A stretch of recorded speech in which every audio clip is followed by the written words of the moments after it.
ప్రజాస్వామ్యం అనే పదం పాకిస్తాన్కు ఎప్పటికీ వింతేనని భారత్ దుయ్యబట్టింది. దాయాది దేశం చట్టవిరుద్ధంగా ఆక్రమించిన ప్రాంతాల్లో జరుగుతున్న మానవ హక్కుల ఉల్లంఘనలపై ఆందోళన వ్యక్తం చేసింది.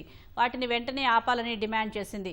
ఈ మేరకు పాకిస్తాన్పై ఐరాస భద్రతా మండలిలో భారత శాశ్వత ప్రతినిధి పర్వతనేని హరీష్ వాగ్బాణాలు సంధించారు. పీఓకేలో సహజ వనరుల దోపిడీ, పాక్ సైన్యానికి వ్యతిరేకంగా అక్కడి ప్రజలు తిరుగుబాటు చేసిన విషయాన్ని భద్రతా మండలిలో పర్వతనేని హరీష్ ప్రస్తావించారు. ఆ ప్రాంతంలో జరుగుతున్న తీవ్రమైన మానవ హక్కుల ఉల్లంఘనలకు వెంటనే స్వస్తి పలకాలని డిమాండ్ చేశారు. భారత్లో జమ్మూ కాశ్మీర్ విడదీయరాని భాగంగా ఉందని, ఎప్పటికీ ఉంటుందని చెప్పారు.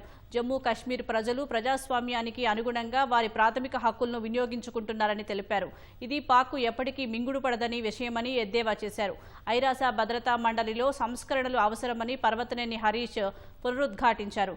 80 ఏళ్ల నాటి నిబంధనలు ప్రస్తుత భౌగోళిక రాజకీయాలను ప్రతిబింబించటం లేదని అన్నారు.